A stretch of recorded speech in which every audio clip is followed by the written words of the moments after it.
The summer of 2003 was supposed to be their last real adventure together. Four college friends, Amy Caldwell, Jenna Ruiz, Tyler Benton, and Marcus Laird, had just finished their junior year at the University of Colorado. With 1 year left before graduation and adult life creeping closer, they packed into Tyler's silver 1998 Toyota Camry and hit the road for Texas. It was meant to be spontaneous. No firm plans, just good music, back roads, and a string of cheap motels. They were last seen alive on June 6th, checking out of the Lone Star Inn near Amarillo. After that, nothing. No phone calls, no texts, no credit card activity. It was as if the desert swallowed them whole. For 2 decades, the case remained cold. The parents held vigils. Billboards with their faces faded in the sun.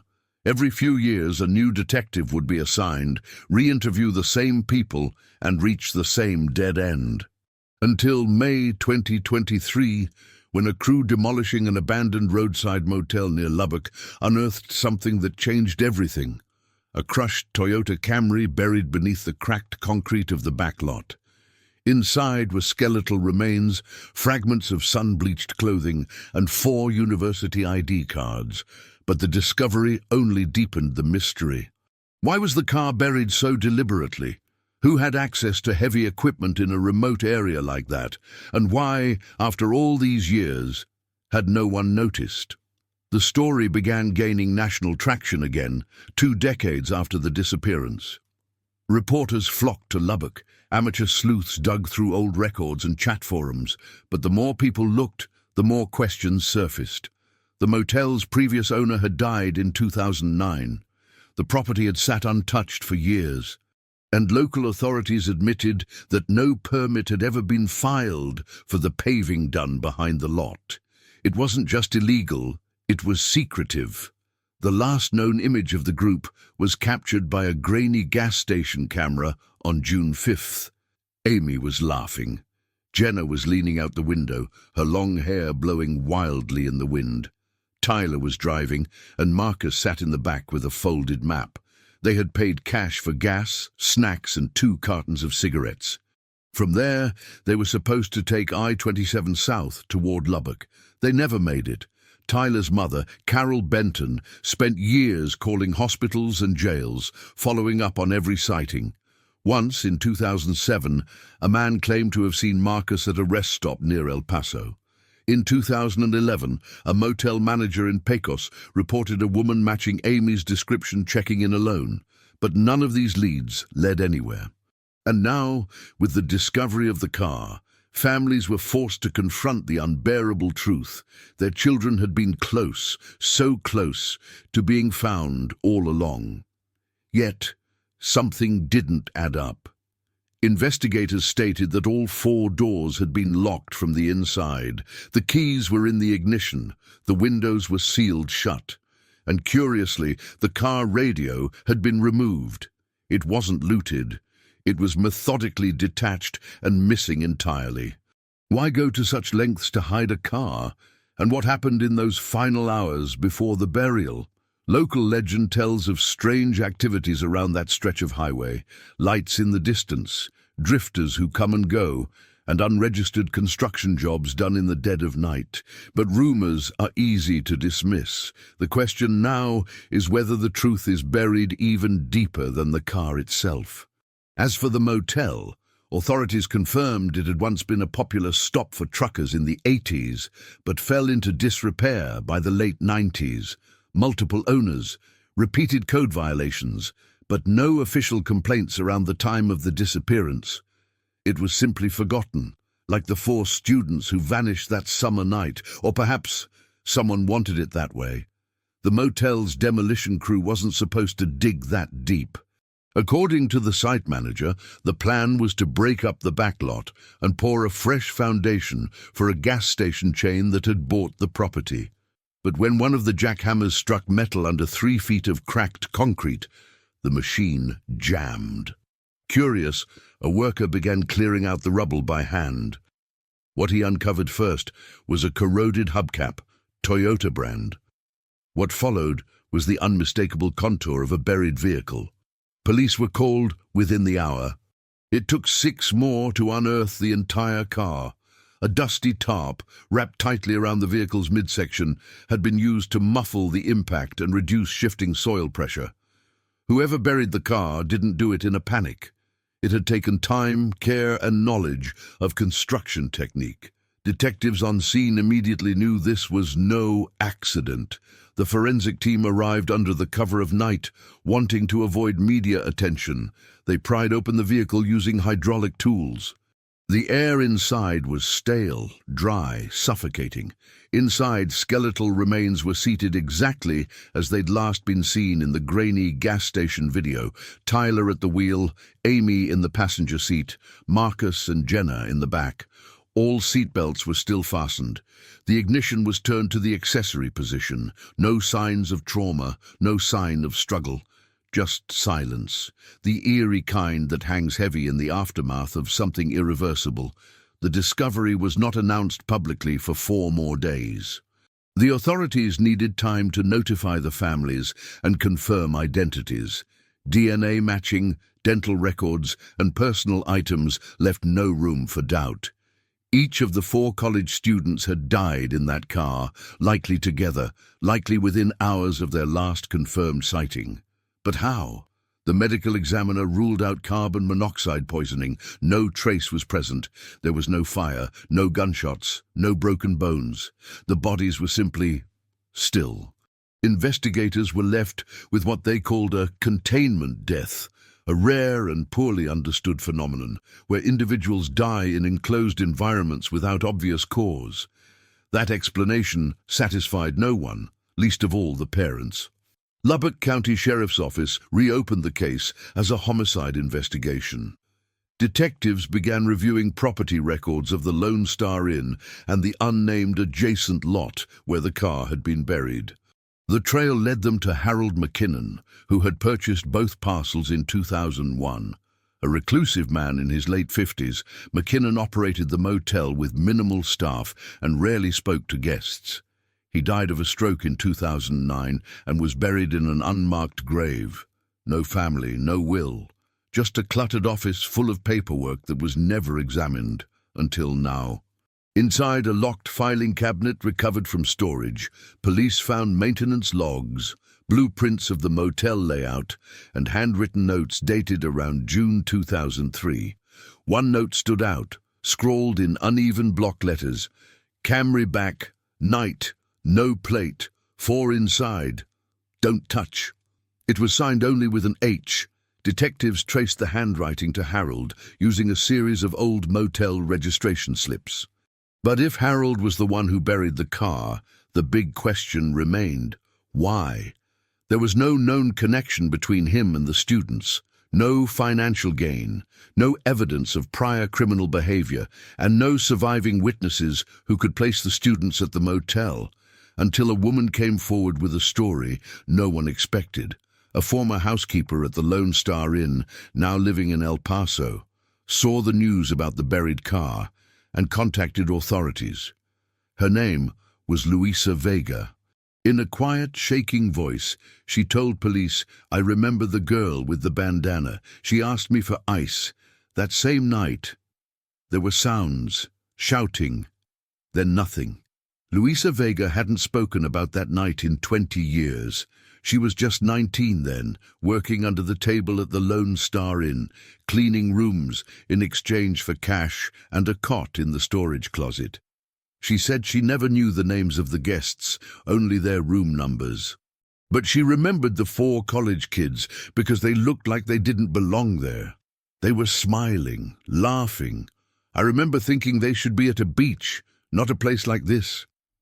Luisa said the girl who came to her, Amy, she believes, was polite and soft-spoken, asked for a bucket of ice, thanked her in Spanish. That was around 8 p.m. Luisa went to sleep a couple of hours later, but not before hearing raised voices outside. There was yelling, a man's voice, angry. Then someone else, maybe 2. One of them said, "You weren't supposed to stop here." I heard a car door slam. Then silence, no more talking, just that quiet feeling, like something was wrong. She didn't report it at the time. She was undocumented, afraid of being deported, so she stayed quiet until the buried Camry made the news. Her voice cracked when she described what she remembered. "I didn't see their faces again. I never heard them leave. I thought maybe they just checked out early. But now, I think I heard them die." Her testimony reignited the investigation. The authorities released an updated timeline of the night. The group had checked into room 4 at 7:32 p.m. according to the ledger. The room key was never returned. No other guests were logged in that row of rooms, but someone else had used the ice machine at 9:45 p.m. based on a mechanical log found in the maintenance records. That time frame matched Luisa's account, and then nothing. No checkout. No witness sightings, just 4 empty beds and a car that disappeared. A search of the remaining motel rubble revealed a rusted pry bar wedged behind the collapsed ice machine. Investigators believe it may have been used to pry open the trunk of the Camry. Why, they couldn't yet determine. It was sent for testing. But what puzzled detectives even more was what wasn't found. No blood, no broken glass, no physical evidence that suggested a struggle inside the room.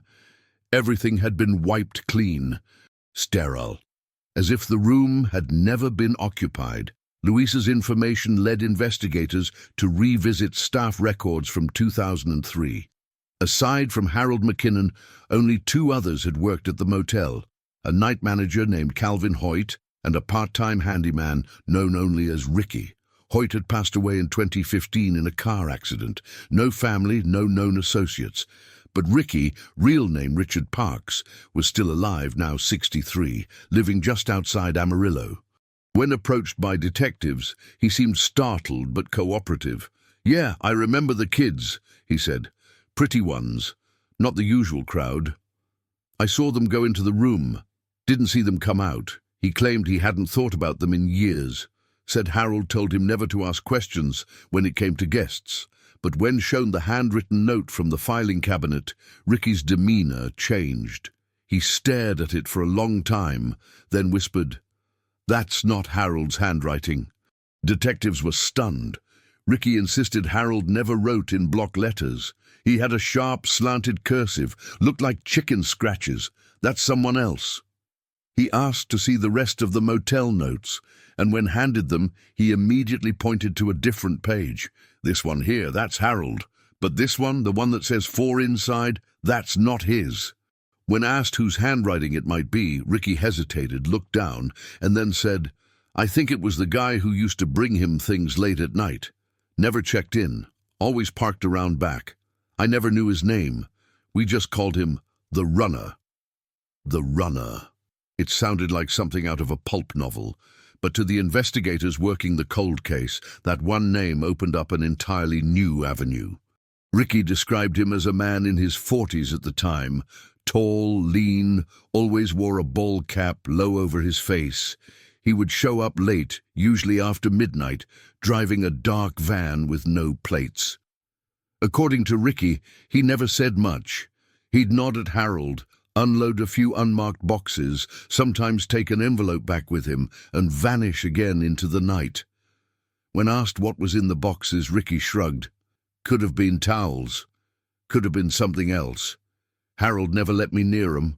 That cryptic pattern, unregistered deliveries, after-hours meetings, and complete secrecy, suggested that the motel may have been a front for something more. Drugs, trafficking, storage. No one could say for sure, but the level of control Harold maintained, even over his own staff, was telling. Ricky recalled one night in particular, a week before the students vanished, when he spotted Harold arguing with the Runner behind the motel. They were shouting about money. Harold looked scared. That was the only time I ever saw him that way. This new lead prompted detectives to scour regional law enforcement databases for reports of unregistered vans or similar delivery patterns around Lubbock and Amarillo in the early 2000s. They came up with one match. In 2004, a dark-colored cargo van was pulled over for a busted taillight just south of Abilene. The driver, who had no ID, was let go after the officer failed to find any evidence of a crime. The officer's dashcam footage had long since been lost, but his written report described the driver as tall, white, in his 40s, wearing a faded baseball cap. He never gave a name. On the paperwork, the officer simply wrote, "Let go with warning, claimed to be a courier, runner." It was enough of a connection for detectives to begin looking deeper, but without a name, they needed something physical to tie this mystery man to the buried Camry. That's when the lab called back with results on the pry bar found behind the old ice machine. It had a partial fingerprint, not enough for a direct match, but enough to link it to a set of prints lifted from a series of storage unit break-ins in New Mexico in 2006. Those crimes had never been solved. The suspect, caught briefly on surveillance video, had never been identified, but he had the same build, the same ball cap. And in one frame, the back of his van bore a distinctive sticker, faded but just legible, Chandler Supply Co. That company, detectives discovered, had gone out of business in 2002. It was a hardware distributor with a warehouse just 20 miles from the Lone Star Inn. Records showed that Harold McKinnon had received regular deliveries from them for nearly 3 years before the company folded. And the final delivery was signed not by Harold, but by someone listed only as J. Teague.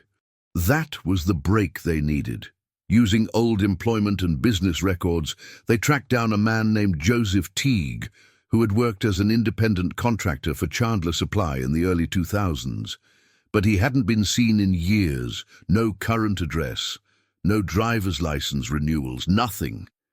It was as if he too had vanished. In a final attempt to locate him, detectives issued a quiet bolo, "Be on the lookout," for anyone fitting his description. Days passed.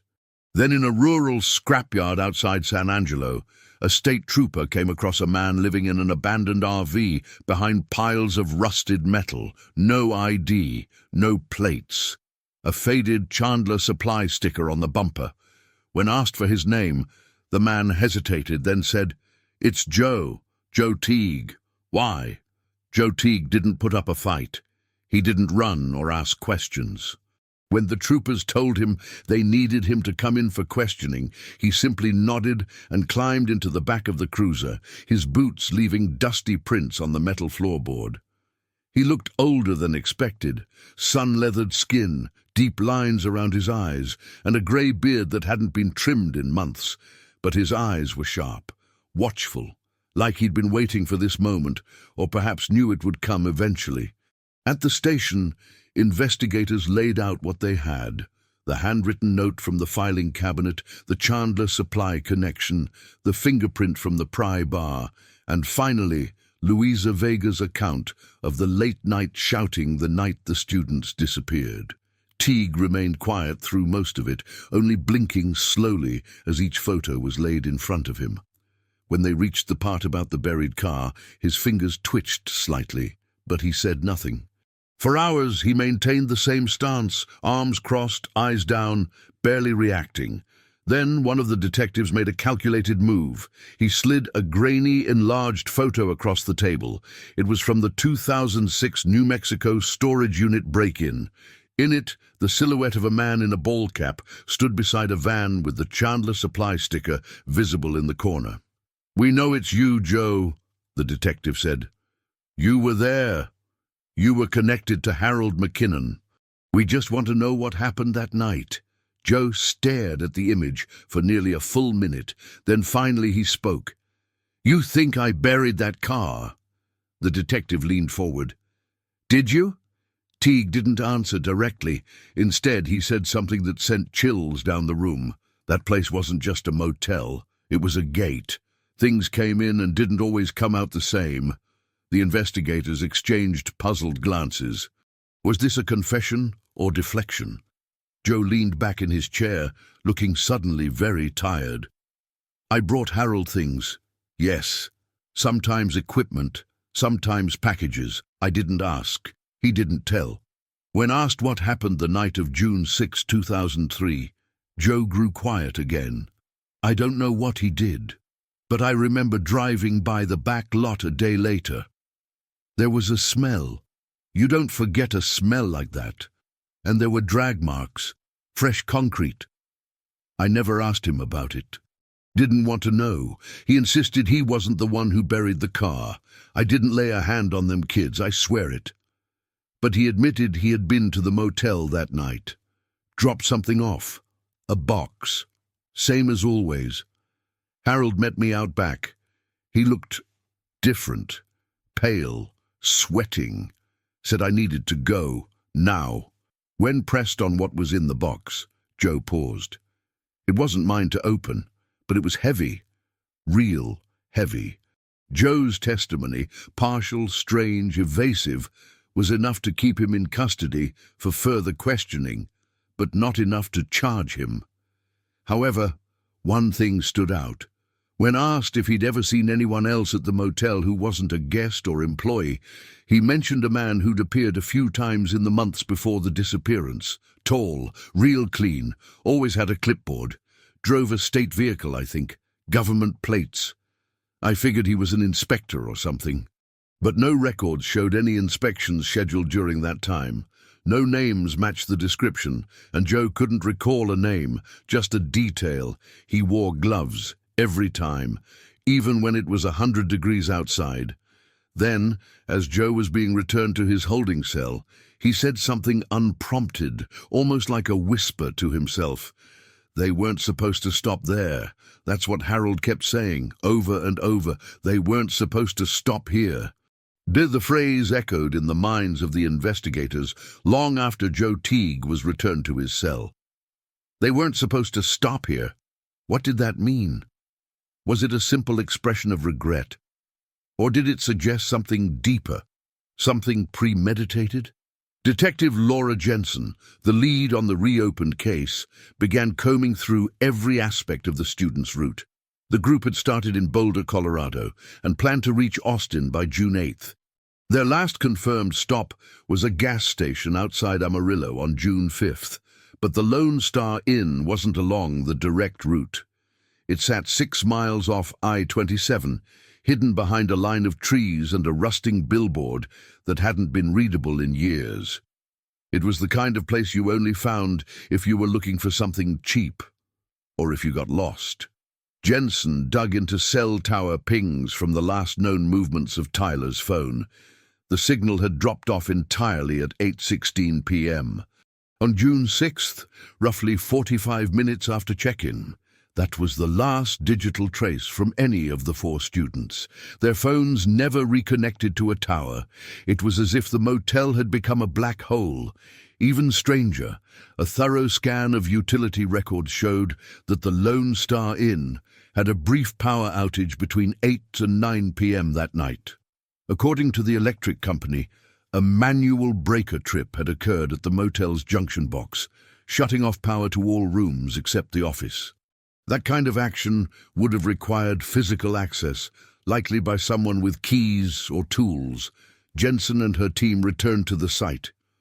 Though the buildings had already been torn down, they brought ground-penetrating radar to scan the lot, searching for anything else buried beneath the surface. Near the far corner of the property, behind where Room 4 once stood, they found a cluster of irregular shapes buried about 5 feet down. The dig revealed rusted metal, torn insulation, and the remnants of a walk-in freezer, one that hadn't been listed on any blueprints or inspection records. It had been sealed shut from the outside with welded iron bars. Who installs a freezer behind a motel room? And why go to such lengths to hide it? The unit was pulled up and transported to a forensic facility for analysis. Inside were scratches on the inner walls, long and erratic. No bodies, no items. Just cold emptiness and the faint scent of mildew and rust. But something about the shape of the door stood out to Jensen. It had been reinforced, thicker than standard, and on the inside, etched into the condensation-scarred metal, were 4 sets of initials. AC, JR, ML, and TB. It was a gut punch. The initials of Amy Caldwell, Jenna Ruiz, Marcus Laird, and Tyler Benton. It was the first time any direct mark from them had been found since the gas station footage. Someone, maybe all of them, had been inside that freezer. Whether it was before or after their deaths remained unclear, but the implication was undeniable. They had been held, at least briefly, in that hidden structure. Detectives expanded their search beyond the motel lot, scouring old aerial photos from early 2003 to identify changes in the terrain.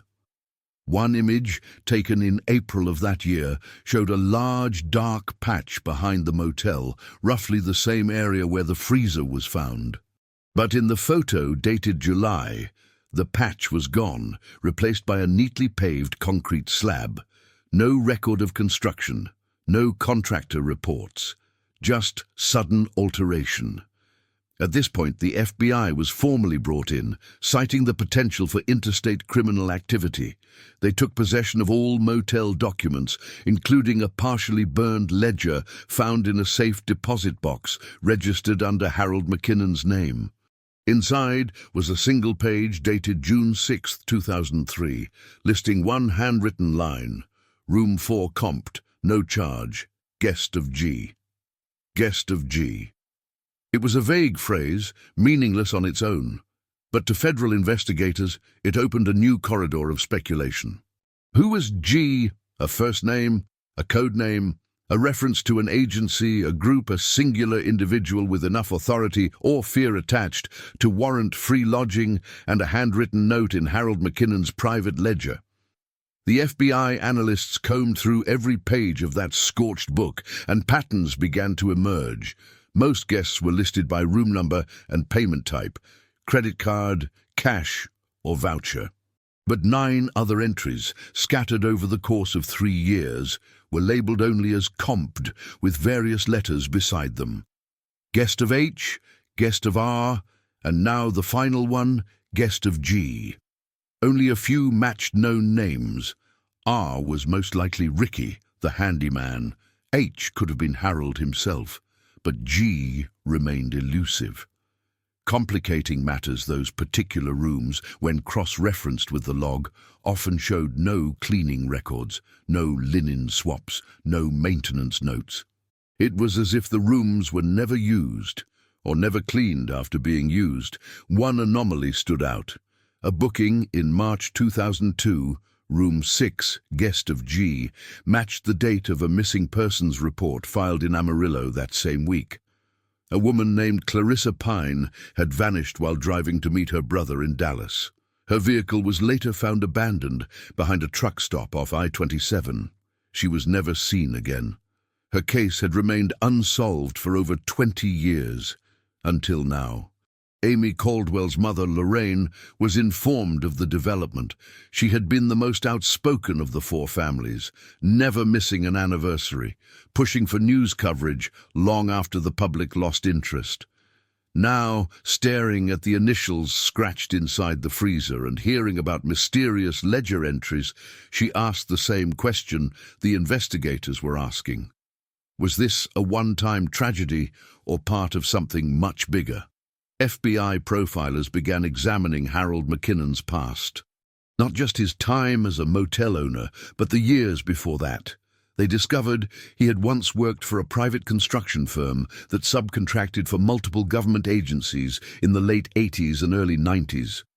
Most of the projects were mundane: road expansions, storm drain infrastructure, but one job, listed only as Facility WTX-27, had been sealed by the Department of Energy.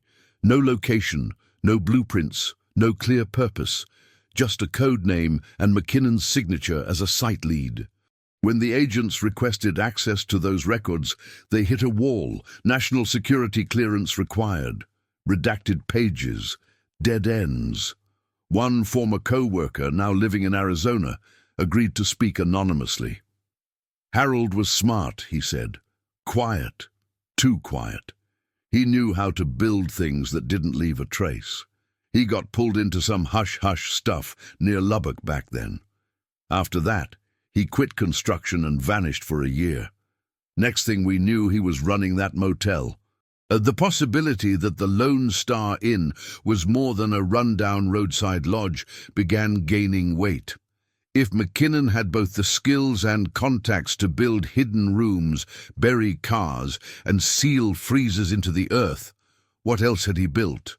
A search team was dispatched to the now leveled property with orders to scan for substructures. After days of excavation, they found a sealed hatch beneath what had once been the laundry shed. It was bolted shut with industrial-grade steel, no hinges visible. No markings, just a single rusted handle flush with the concrete slab. When they finally cracked it open, what they saw wasn't dirt, it was stairs leading down. The stairwell was narrow and steep, descending into total blackness. Dust clung to every surface.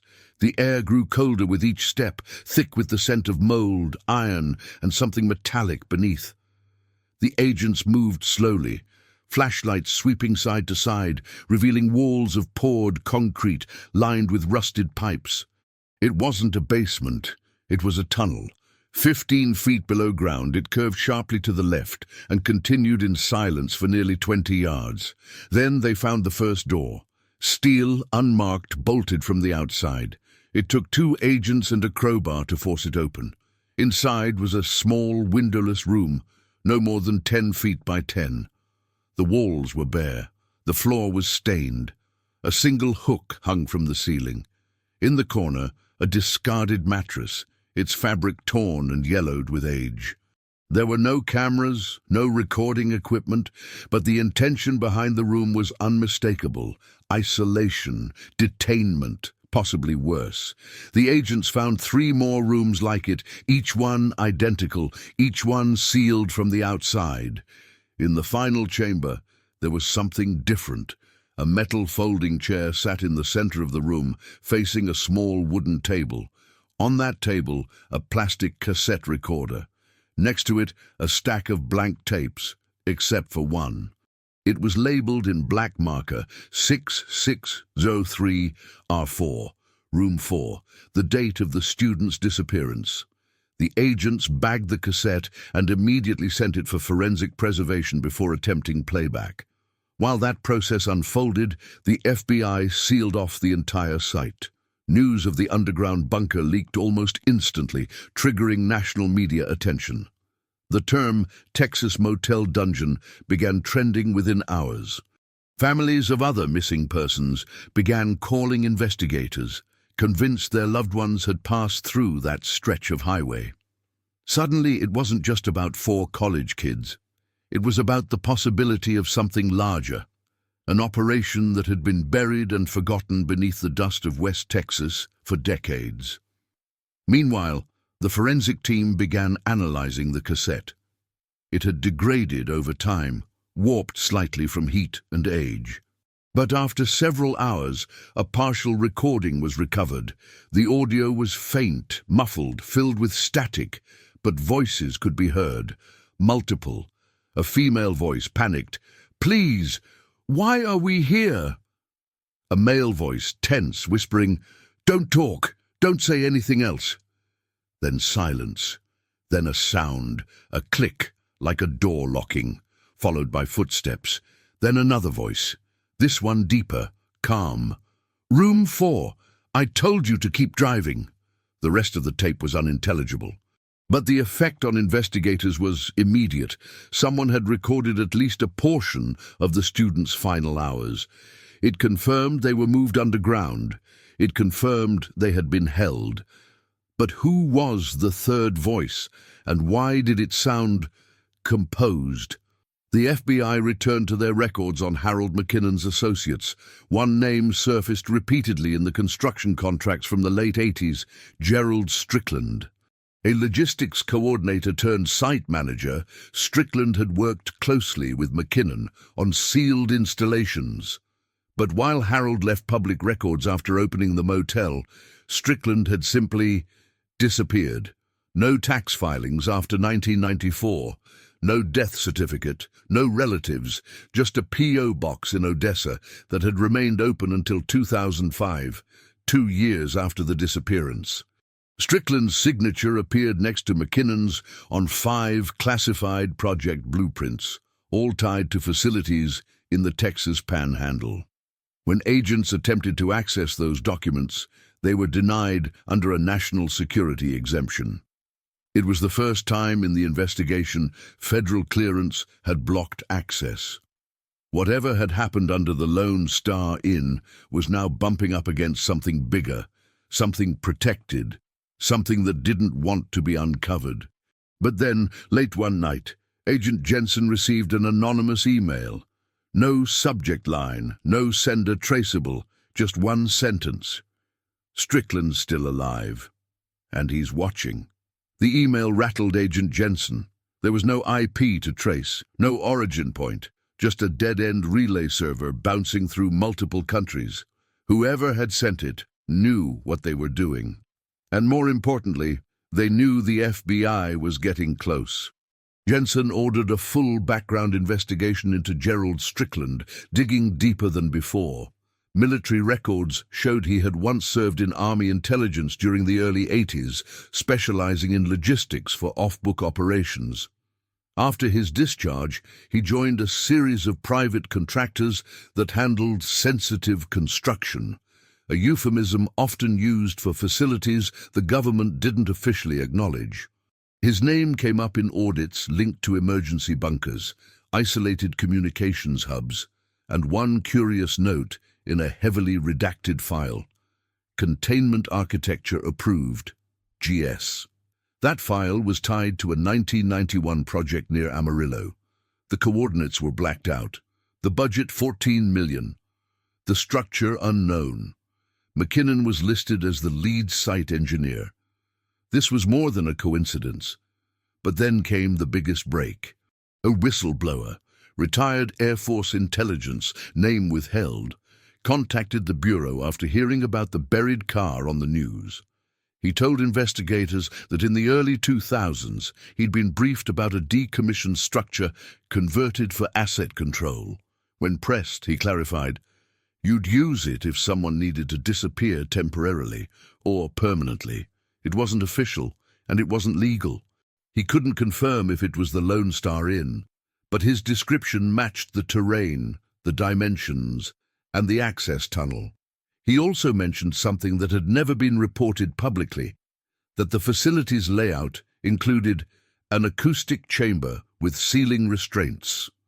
Just like the underground freezer and rooms found beneath the motel, the agent tasked with analyzing the anonymous cassette took the tape into a sound lab for deeper filtering. After stripping layers of noise, he uncovered something chilling beneath the final moments of the recording, a low-frequency hum. Not machine noise, not environmental. It was rhythmic, pulsing, as if something had been transmitting, either inside the room or just beneath it. The frequency matched no known devices, but bore similarities to early signal jammers used by the military in closed installations. If that hum had been active during the time the students were held, it could explain the complete communication blackout. No cell service, no radio signal, no escape. The focus returned to Strickland, a known associate of McKinnon, experienced in covert site management, and now possibly still alive. Investigators circulated facial composites to shelters, clinics, and unregistered communities across Texas and New Mexico. Then, at a roadside diner just outside Roswell, a waitress made a call.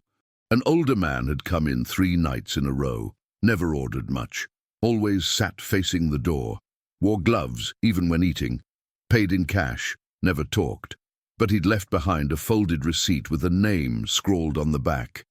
Jensen. Agent Jensen drove out personally. The man was gone, but the diner had security footage. There he was, taller than Harold, lean with white hair and a face that looked carved from stone.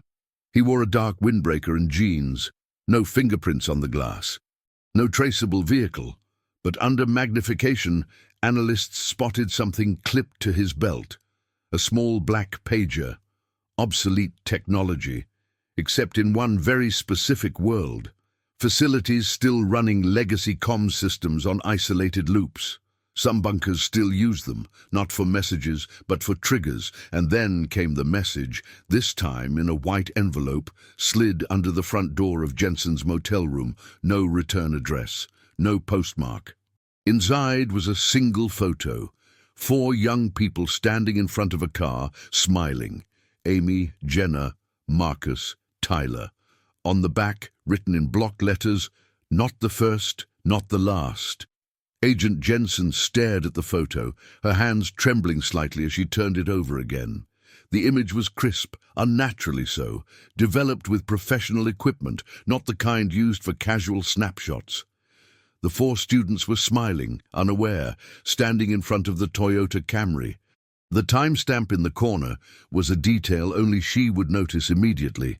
June 6, 2003, 6:43 p.m., exactly 49 minutes before they checked in at the Lone Star Inn. This photo had never been released to the public, which meant whoever had taken it had been watching them before they vanished, and whoever had left it under her door had access not only to surveillance, but to her exact location. The implications were staggering. Security around Jensen was immediately tightened. The bureau swept the motel. No prints, no cameras caught anyone entering or exiting. Whoever delivered the envelope did so cleanly, with precision, just like the burial of the car, just like the sealing of the underground rooms. Deliberate, controlled, almost clinical. It was starting to feel like someone was always 2 steps ahead. With pressure mounting, the FBI reopened several unsolved missing persons cases from the early 2000s along the I-27 corridor. They found patterns, young travelers, often passing through Texas, last seen near small motels or rest stops, then vanishing without a trace. No violence, no calls for help. Just silence. Some were written off as runaways. Others became cold cases. But when Jensen compared their final locations to historical data, she found something horrifying. Nearly all of them had made purchases, gas, snacks, or lodging within a 60-mile radius of the Lone Star Inn. The motel, it seemed, had not been chosen at random. It had been strategically placed, positioned like bait. The question now wasn't just who had taken those students, but why. That's when a new lead came in. A man named Everett Case, a retired private contractor, contacted the Bureau after seeing a story on the news. He claimed he had once worked on a quiet project in 1999, a soundproof containment structure buried under a utility shed west of Lubbock. He didn't know what it was for. "We were told to pour the concrete, reinforce the doors, and stay quiet, paid in cash. No blueprints, no questions." He'd never seen Harold or Strickland, but remembered a third man overseeing the job. Quiet, commanding, always wore gloves. "He said the place was for behavioral testing," Everett said. "But I always had the feeling it wasn't for volunteers." Jensen showed Everett the diner photo. He went pale. "That's him. That's the guy. But he looked younger back then." Same eyes, though. Cold. Now they had a possible physical match and witness confirmation tying this unknown man, likely Strickland, to the underground compound. But why continue watching now? What purpose did the photo serve? Warning? Control? Guilt? Or was it something darker, like a breadcrumb meant to lure them into a deeper maze? The Bureau's psychological profiler stepped in. His theory was unsettling. This man doesn't see himself as a criminal. He sees himself as a custodian, a protector of something we don't yet understand. The bunker, the procedures, the recordings, they were ritualized, structured. He's not killing randomly. He's enacting a process. What kind of process requires silence, disappearance, and perfectly buried cars? No one could say, but then just as the profiler was reviewing the photo again, he noticed something in the background, barely visible between Amy and Marcus. A structure, a silhouette of another motel. Not the Lone Star Inn. Something older. The sign was mostly cropped out, but one letter was visible in red neon. E. The team enhanced the image, zoomed in. It wasn't a reflection. It wasn't a trick of the light. It was real. And in the Bureau's old files, one closed report from 1997 mentioned that exact motel, abandoned after a string of unexplained disappearances. Its name, the Eldridge Motor Lodge.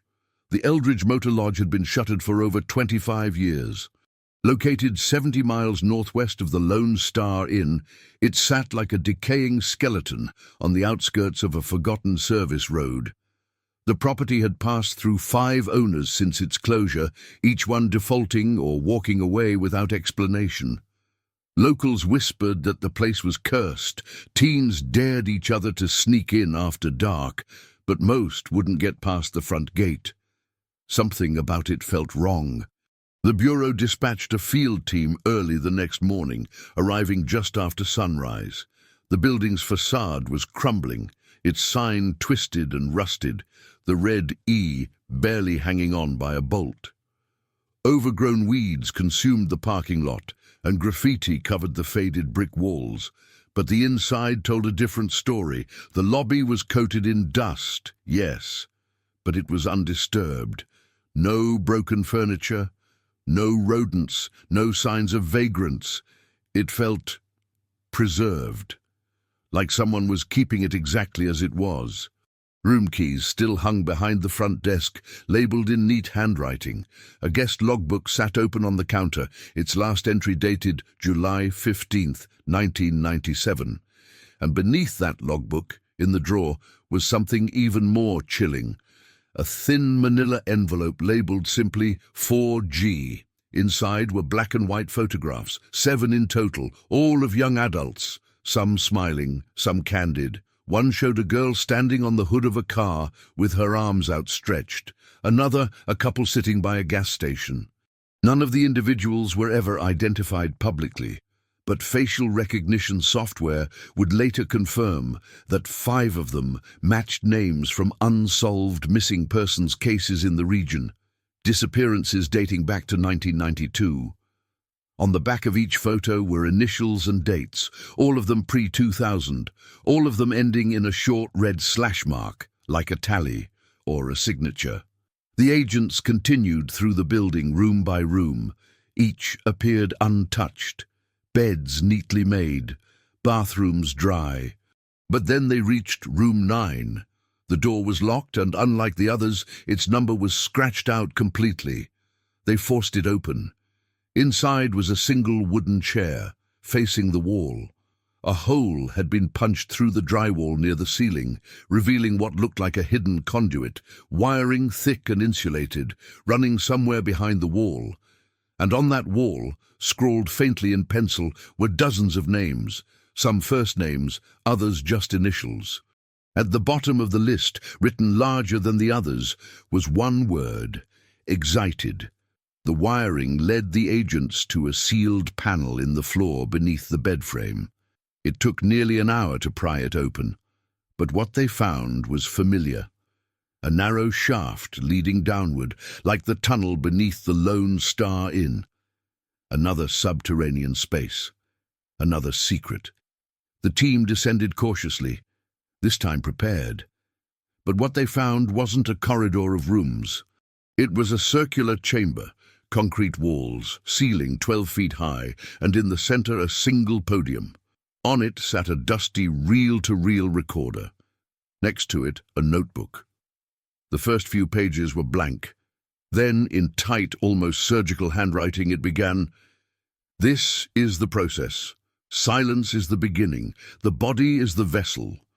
Observation must remain unbroken. All others must be removed." They were warned. The deeper the agents read, the more the entries devolved into cryptic phrases, references to phase cycles and threshold events. It wasn't a confession, it was a doctrine, a belief system, one built around disappearance as purification. At the very end of the notebook, a final line: "The next test arrives 6 to 6:23, the same date the buried Camry was uncovered, 2 decades to the day." It wasn't a coincidence, it was a clock, and something or someone was keeping time. The revelation of a date, June 6, 2023, was more than symbolic. It suggested orchestration, planning, and most disturbingly, intent. Whoever had written those words inside the Eldridge Motor Lodge notebook had not only tracked the 20-year anniversary of the college student's disappearance, but had seemingly anticipated the unearthing of the Camry itself, which meant they were still watching, still waiting, still active. The FBI formed a joint task force with local and state authorities, combing through every known structure connected to Harold McKinnon and Gerald Strickland. The phrase phase cycles appeared to reference timed events, patterns of behavior repeated across decades. Analysts began plotting every known disappearance, property sale, permit request, and buried structure across a 5-county radius. The map that formed was startling. At least 6 separate facilities had been identified with architectural similarities. Hidden stairwells, underground rooms, soundproof chambers. 4 had been fully demolished. 2 remained unsearched. 1 was located deep in the Llano Estacado, hidden beneath the ruins of a church that burned down in 1985. The other, a seemingly abandoned grain silo 40 miles outside Amarillo, had been purchased in 1996 by a shell company traced to a now-defunct logistics firm. The name on the paperwork, G. Strickland. A team was sent to the grain silo first. From the outside, it was unremarkable. Weathered aluminum, cracked concrete, wind-whipped fencing. But inside, behind a welded panel near the storage chute, agents found a hatch bolted shut with an electromagnetic lock. The power to the entire building had been disconnected for years, yet somehow the lock responded to a pulse scanner brought by the forensic unit. The hatch released with a hiss. Below, another staircase. Another silence. The air smelled of ammonia and oil, and the descent felt colder than it should have, as if the ground itself had been holding its breath for years. At the base, the passageway opened into a rectangular room with clean white walls, unlike the concrete corridors of the other sites. This one had been designed with precision, modern, intentional. Surveillance cameras were mounted in each corner. Red standby lights blinked. Power was still flowing from an unseen source, but there was no generator above ground, no lines leading in. And on the far wall, a phrase had been painted in grey stencil letters: "Control is proof of order." In the center of the room stood a steel table, surgical in design. On it lay dozens of small black plastic boxes, each numbered, each sealed. An FBI tech carefully opened the first one. Inside was a set of tapes, miniature reels, labeled not with names, but with alphanumeric codes. When run through a preserved playback device, the recordings were more coherent than the cassette from the motel. The voices were clearer. They captured isolated conversations, whispers, pleas, breathing. Some lasted seconds, others stretched into hours. The last tape, marked R46J03 Fin, contained the sound of a door slamming shut, then silence, then a single breath, then a voice that none of the agents expected to hear. "We're still here, please. If anyone hears this." The voice was unmistakable. It was Amy Caldwell, a full 20 years after her disappearance. The audio ended abruptly, but its impact was seismic. It suggested that the tapes had not only been archived but reviewed, stored, and preserved with purpose. The task force now had to confront the unthinkable possibility. At least one of the students may have survived longer than previously believed. If so, where were they taken next? Why had only bones been found in the car? And who had decided what was left behind? Back at headquarters, Agent Jensen's inbox received another email. No subject, no sender, just one line. "The next test is early. 9:14 to 25, Silo 2. The new message struck like a siren in the night. "The next test is early. 9:14:25, Silo 2. The timing was no longer theoretical. The countdown wasn't decades away. It was now. September 14th, 2025, just days from when the grain silo discovery had taken place. Jensen's team was forced into action. What was Silo 2? If the grain structure they had just entered was Silo 1, where was the second? The task force pulled every property deed, logistics manifest, and zoning permit registered under Strickland, McKinnon, or the shell companies tied to them. And buried in a stack of county archives, they found it, another silo listed under TXAG Export Holdings, registered in 1998. Located near an old rail line just outside of Plainview, it had sat undisturbed for nearly 25 years. The satellite images told a chilling story, minor changes in the gravel layout every few years, always in a circular pattern. A single truck seen parked there briefly in June of 2023. No other movement, but something or someone had been maintaining the perimeter. The Bureau deployed 2 teams to the site under cover of darkness. They approached cautiously, not knowing if they were walking into a crime scene or a trap.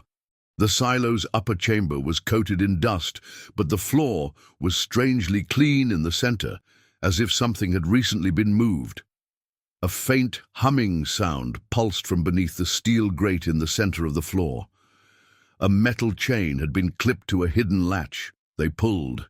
The grate opened with effort. Below, another descent into the unknown. This shaft was narrower than the first, and deeper, 30 feet at least. It led to a sealed metal door with a biometric lockpad long since worn down. But someone had left the access panel removed, exposing wires. The Bureau's tech specialists bypassed it in under 10 minutes. The door opened with a deep mechanical groan. Lights flickered on automatically as they stepped through. The space beyond was sterile, windowless, lined with white tiles and humming ventilation ducts. But what stopped the agents cold were the rows of doors, 12 in total, each labeled with a code, S2A through S2L, each one locked with both a passcode and a physical deadbolt. They opened the first. Inside was a cot, a sink, a chair. Minimal furnishings, but clean, sanitized. On the wall, a speaker. No visible camera, but the presence was unmistakable. It felt watched. Each room was identical, perfectly controlled, and in one of them, S2G, was something the agents weren't prepared to find. A pair of shoes, women's shoes, dusty but worn recently, tucked beneath the bed, wrapped in an old t-shirt, was a notebook. Inside were dozens of entries. Some were mundane, lists of meals, temperature changes, sketches of the walls, but others were unmistakably personal. Day 16. The lights flickered again. I think they're watching from above. And later. Day 32. I heard a voice in the next room. Male. I called out. He stopped. The handwriting matched previous samples from Amy Caldwell's dorm notebooks, archived by her family after her disappearance. Jensen couldn't believe it. Somehow she had been here, alive, writing, counting days. But the entries stopped at day 47. No explanation, no final note, just a blank page, no further evidence of how she left the room, or if she ever did. But the t-shirt she wrapped around the journal had a faint logo on it, a gas station chain from New Mexico. The kind that only operated in the early 2000s. It hadn't existed in years, which meant someone had kept it with them, carried it, preserved it, perhaps as a token or a reminder. As the agents continued searching the final rooms, room S2L refused to open.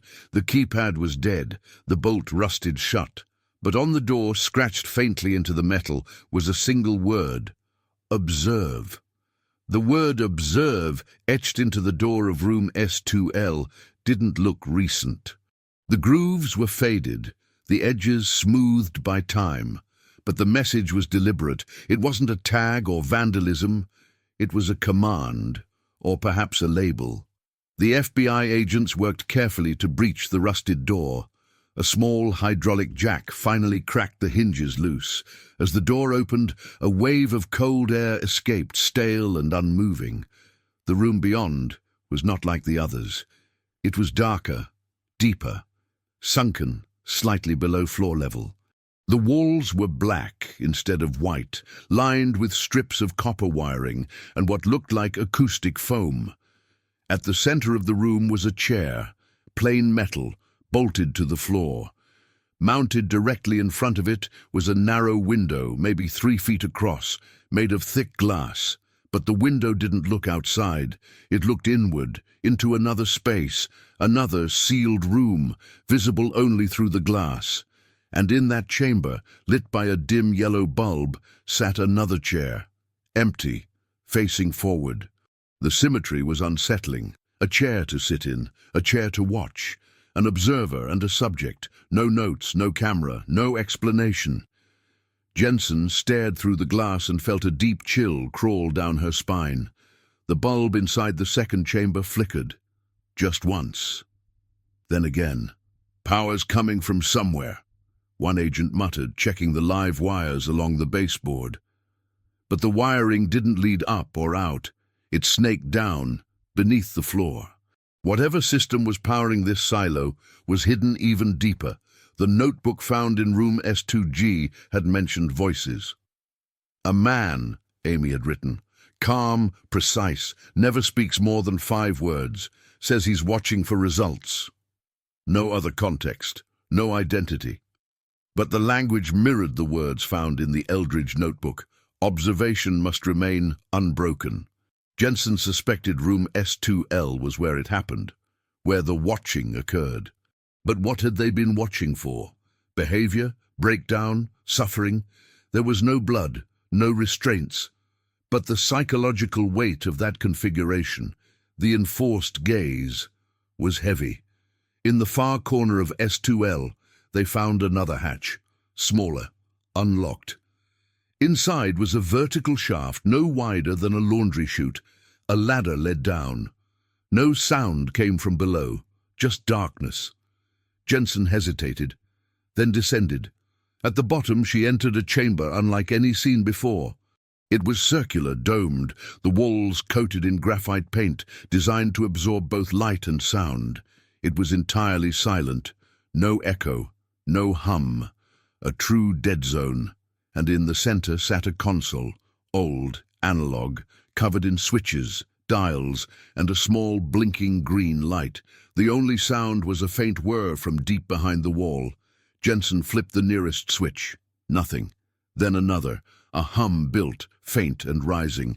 A click. A small speaker crackled to life. Then a voice, slow, robotic, but unmistakably human. "You've seen too much." The speaker went silent. Then the green light turned red. The floor beneath the console gave a sudden metallic groan. The agents above shouted down as Jensen backed away. Something was moving. A section of the wall split open vertically, revealing a passage, narrow and metallic, lined with handrails and blinking red indicators. The tunnel led forward, straight and endless. Jensen radioed for backup, but the signal was gone. Scrambled. Just static. A voice echoed again, this time directly from the tunnel's embedded speaker. "Proceed alone. The test requires one." Every instinct told her to run, but the case had crossed the line between investigation and design. Someone had built this to be found. Someone was still running it, and now Jensen was inside the heart of it. As she stepped forward into the tunnel, the door behind her sealed shut with a hiss. The door behind Jensen sealed so tightly she could hear the pressurized hiss echoing down the tunnel. She was alone now. No signal, no radio contact, no backup. The only light came from the pulsing red strips embedded in the curved walls, casting long shadows that swayed slightly as she moved forward. The air was thin, cool, sterile. It didn't feel abandoned. It felt maintained, purposeful. Ahead, the corridor narrowed and curved, dipping slightly before opening into a dome-shaped chamber. Inside was silence, true, heavy silence, the kind that presses into your ears and slows your heartbeat. A single object sat in the center of the room, a tall black pedestal with a recessed square in the middle. Jensen approached cautiously. At first glance, the recess looked empty. Then the light shifted and she saw it, a small cube, dark glass, about the size of a fist. As she leaned in, a dim red light blinked from inside it. Suddenly a voice, different from the last, sounded through the chamber, female, clear, calm. "This is not where it ends." Jensen stepped back. The pedestal rotated slowly, revealing a panel on its rear. Etched into the steel was a list of dates, dozens of them. The earliest was 1982, the latest was September 14th, 2025. Today, the dates weren't labeled, no names, just the heading above them, observed compliance. She pulled out her phone, not to call for help, there was no signal, but to snap photos, documentation. But as soon as she raised it, the cube pulsed red again, and the voice returned. "Recording is restricted. Your presence is the record." The implication unsettled her. The system was aware. It was watching in real time. She was no longer investigating an abandoned facility. She was inside an active protocol. She backed away toward the tunnel, but the entrance had vanished, sealed entirely with no visible seam. Then came the hum, low and steady, like a machine awakening. Panels along the walls lit up, displaying data, waveforms, heat signatures, a human silhouette labeled Subject 112B, active. It was her vitals, her posture, her blinking pattern. The system was tracking everything, monitoring not just movement, but stress, response, breath rate. This was the test. It wasn't meant for Amy Caldwell, or Jenna, or any of the college students, or maybe it was. But it had evolved. This wasn't just disappearance, it was study, preservation, controlled exposure. The voice returned, softer now.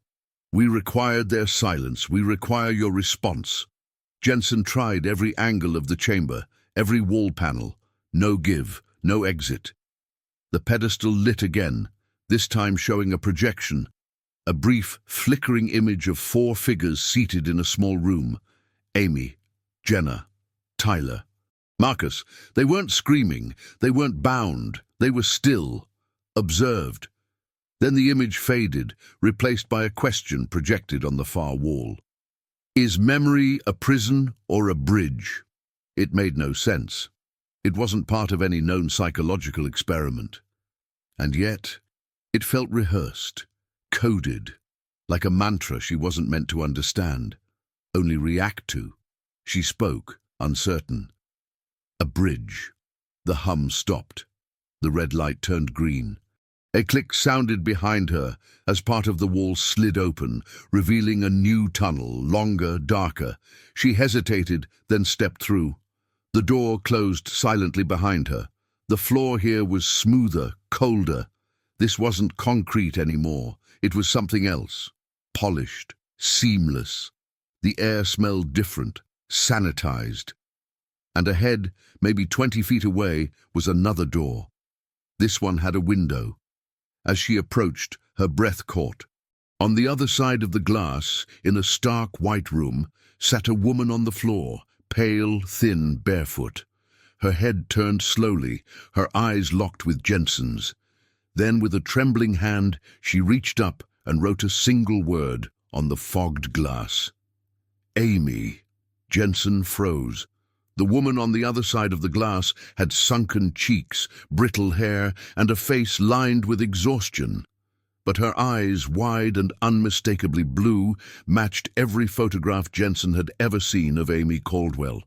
20 years had changed her, but it was her, alive, moving, conscious. Amy pressed her hand flat against the window, her lips forming words Jensen couldn't hear. The room was sealed, her voice lost in the barrier. Jensen searched for an intercom, a panel, any way to respond, but found nothing. The control systems must have been hidden elsewhere. Amy pointed to the corner of the room, then to the ceiling, then placed both hands flat against the glass again. Her movements were slow but deliberate. She wasn't panicked. She was signaling something, routine, maybe even rehearsed. Jensen raised a hand and placed it against the window. For a moment, they just looked at each other, disbelief shared silently. Then Amy mouthed 3 distinct words. "He is here." Jensen's skin went cold. She turned, instinctively checking the corridor behind her. Empty. Silent. But somehow, not still. The hum from earlier had returned, softer now, almost indistinct. As if it were hiding behind the walls. She turned back to Amy, who pointed again, more urgently this time toward the floor, miming a twisting motion with her hands. Jensen scanned the hallway. About 10 feet back from the window, partially recessed in the wall, was a small access hatch, unlabeled, flush with the steel. She pried it open and found a panel of analog switches, some of them blinking. A tiny screen read, "Observation mode active. Pod 1. Below that, manual override, key required." Jensen cursed under her breath. No key, no release. She turned back to Amy, who now looked away suddenly, toward the far corner of her cell. Her entire posture changed, her shoulders tensed, her hands dropped to her sides. Jensen followed her gaze, but could see nothing inside the room from that angle. Then the lighting in the chamber dimmed automatically. Another section of the hallway lit up ahead of Jensen.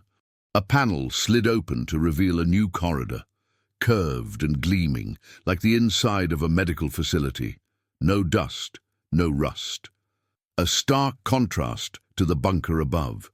Jensen stepped cautiously into the corridor, boots echoing faintly as she passed closed doors marked with symbols instead of numbers, circles, triangles, downward arrows. Then she stopped. A sound. Breathing. Slow, deliberate, coming from a chamber just ahead. The door had no window, just a small speaker grill. She stepped closer. "Agent Jensen," a voice said, male, calm, collected. "You shouldn't be here yet." Her throat tightened. "Who are you?" The voice did not answer her question. Instead it said, "Amy is awake because you arrived. You've changed the sequence. Do you understand the consequence of that?" "Where are the others?" she demanded. "The other students, what happened to them?" A long pause. Then, "They completed the process. Amy did not. She was retained." "Why?" "Because she is the most valuable." The hallway lights flickered. Amy's window, visible just behind her now, had gone dark. The glass was no longer transparent, opaque, shielded. Jensen rushed back to the observation door and pounded against it, but the room was sealed once again. The panel screen now read, "Pod 1, observation concluded." She shouted for Amy. No response. The speaker crackled again. "You've seen what remains. You must choose. Continue observation, or become part of it." Then another voice entered the channel, female, soft, shaky. "Don't let them close it again." Jensen spun around. The voice wasn't in her earpiece. It was coming from behind her, echoing down the hallway, and when she turned, she saw the silhouette of another figure standing at the far end, thin, pale, barefoot. It wasn't Amy. It was someone else. The silhouette at the end of the corridor stepped forward slowly, her bare feet making no sound against the smooth floor. Her arms were thin, her hospital gown tattered and stained, and her hair hung in tangled strands across her face. Jensen instinctively reached for her sidearm, but stopped halfway. This woman, whoever she was, didn't move like a threat. She moved like someone who hadn't walked freely in a very long time. The woman looked up. Her face, gaunt and pale, was unfamiliar to Jensen, but it carried the same haunted expression Amy had worn through the window. The woman paused, just outside the reach of the hallway lights. "You opened it," she whispered. Her voice was raw, dry, like someone who hadn't spoken above a whisper in years. "You shouldn't have opened it." "Who are you?" Jensen asked quietly. The woman glanced behind her, eyes wide. They're not all dead. Not really. Jensen felt her pulse quicken. What do you mean? Where are they? The woman took another step closer, arms trembling. Below. In the quiet. Some of them still talk. In dreams. In the dark, but not like they used to. Her gaze drifted to the ceiling. He listens when you think no one can. Jensen felt the oppressive air return, heavy and clinical. The walls were too smooth, the silence too sharp. This wasn't just a facility, it was an instrument, something designed to study silence, monitor patterns, catalogue trauma. You were one of them? Jensen asked. The woman blinked slowly, then nodded once. Room 2, March 1999. I was the third trial. She reached out suddenly and placed a hand on Jensen's arm. Her grip was surprisingly strong. You're in the system now. That means it watches you too. You've changed the outcome, just by being here. From behind them, a low chime sounded. The woman froze. That's the recall, she whispered. They'll come now. Jensen turned to see the corridor lights flashing amber. Another speaker activated overhead. Sequence disruption detected. Reset in progress. All participants return to origin chambers. The woman's eyes filled with tears. Don't let them put me back. Before Jensen could speak, a door to their left unsealed with a hiss. 2 figures stepped out. Not guards, technicians, clad in sterile grey uniforms, faces hidden behind visors, moving with perfect synchronicity. They didn't shout. They didn't threaten. One simply raised a small device that emitted a soft frequency tone. The woman shrieked and stumbled back, clutching her head. No! No, please! Jensen stepped between them. Stop! She's coming with me! The technician nearest to her tilted its head slowly, as if confused. Then it spoke in a flat, synthetic voice. You are not authorized to extract test subject. Jensen raised her badge. I'm not asking. The second technician stepped forward and raised the frequency device again. This time, Jensen didn't hesitate. She drew her weapon and aimed it directly at the speaker grill on its chest. I will drop you if you don't step back. A pause. Then, without a word, the 2 figures turned and walked calmly back into the side corridor. The door hissed closed behind them. No resistance, no alarms. It was as if their only objective had been to observe her reaction, or record it. The woman slid to the floor, sobbing quietly. They do that. They test how far you'll go. Jensen knelt beside her. Then let's go farther. She helped her to her feet. Where is the exit? The woman shook her head. There isn't one. Not really. You end when they say you end. That's how it's always been. Jensen looked up. Another corridor had opened, long, white, pulsing with soft blue light. At the end, a massive steel door stood ajar, and beyond it, wind, fresh air, night sky. She looked back once more. Amy's window was still dark, still sealed, but on the glass now, glowing faintly, was a single new word: run. Jensen didn't hesitate. With the pale woman leaning against her shoulder, she stepped into the final corridor. The air changed with every step, warmer, filled with dust and the subtle scent of desert sage. The soft blue light above flickered, casting their shadows long and uneven behind them. The steel door at the end creaked slowly in the breeze. Actual wind, real night. Somewhere, impossibly, this bunker connected to the surface. As they approached the threshold, Jensen kept glancing back. The corridor remained silent.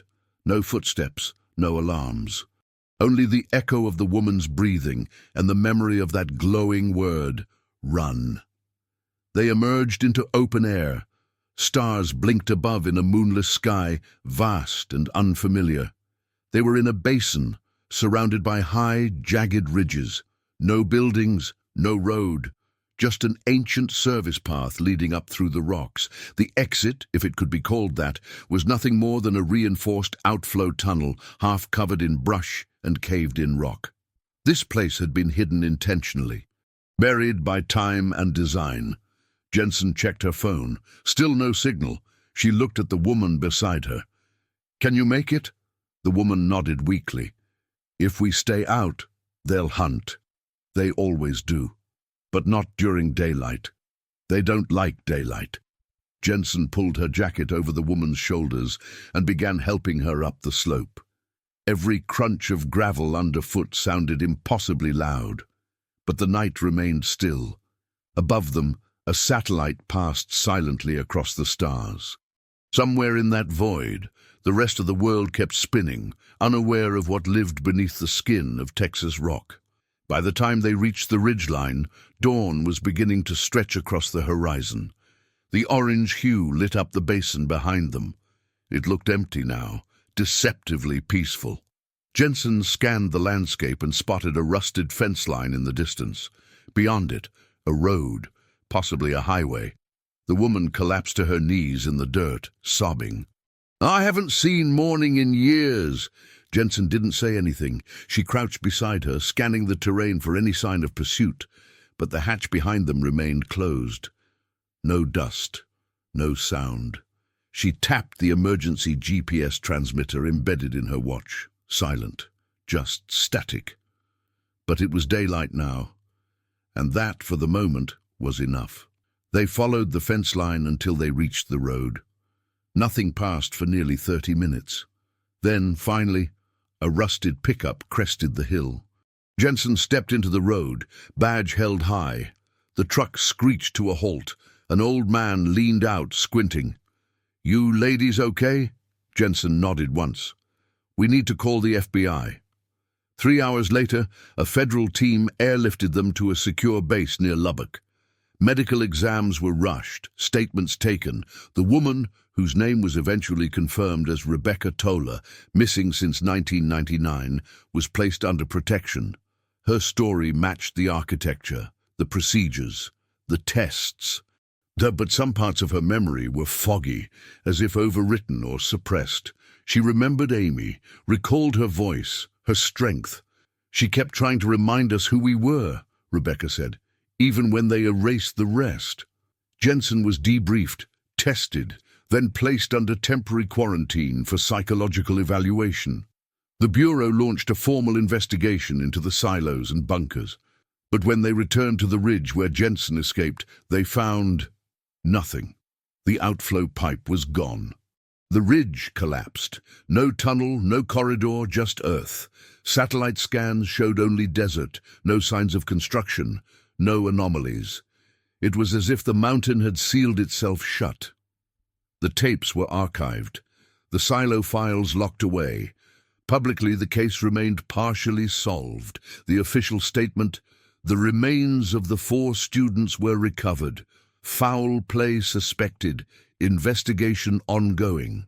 But in Jensen's private report, a different conclusion was scrawled in ink across the final page. This was never just about them. This was a system built to disappear people, built to study silence. The last line, underlined twice, "and it's still operational."